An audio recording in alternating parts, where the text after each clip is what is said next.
Ce dimanche 24 septembre, Sophia Loren a été victime d'une chute à son domicile.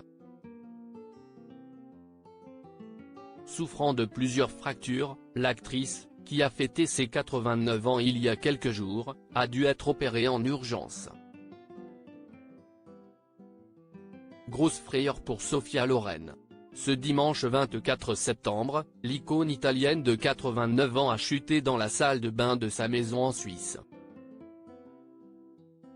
Souffrant de multiples fractures de la hanche et d'une fracture du col du fémur, l'actrice a subi une opération en urgence, rapporte une source proche au site américain The Hollywood Reporter, avant de préciser que la star de cinéma allait connaître une courte convalescence suivie d'une longue rééducation.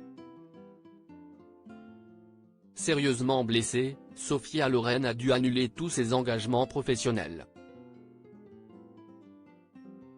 Mardi 26 septembre, l'actrice devait se rendre à Bari, en Italie, afin d'inaugurer un restaurant portant son nom et de recevoir le titre de citoyenne d'honneur de la ville.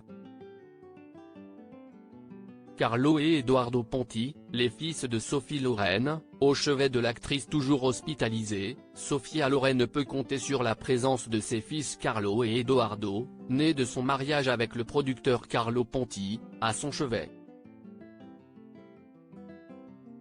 En 2020, l'actrice avait d'ailleurs signé sa dernière apparition dans un film en jouant dans La vie devant soi réalisé par son fils cadet Edoardo Ponti. Disponible sur Netflix, ce long métrage lui avait valu de remporter le prix de la meilleure actrice lors des David di Donatello Awards, qui récompense l'excellence du cinéma italien. L'inoubliable partenaire de Jean-Paul Belmondo dans La Ciociara avait fait sa dernière apparition publique au défilé Armani, qui s'était tenu durant la 80e édition de la Mostra de Venise, le 2 septembre dernier. Le tendre mot de Sophia Loren à un célèbre acteur français en mai 2023, Sophia Loren avait signé un touchant mot à l'attention d'Alain Delon dans le livre Alain Delon, Amour et mémoire. Je garde de beaux souvenirs d'Alain Delon, dont celui du Festival de Cannes où nous sommes arrivés ensemble, avec Romy Schneider, en 1962. Plus récemment, nous avons aussi fait un voyage au Mexique, tous les deux, et je me rappelle qu'Alain avait été très ému par une anecdote que je lui ai racontée sur Fellini.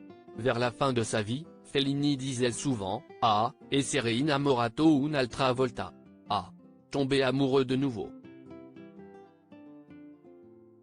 Alain, je pense à toi et je te salue avec toute mon amitié, avait écrit l'actrice, qui a toujours porté la France dans son cœur. Dans les années 60, le Premier ministre Georges Pompidou lui avait accordé la nationalité française afin qu'elle épouse Carlo Ponti.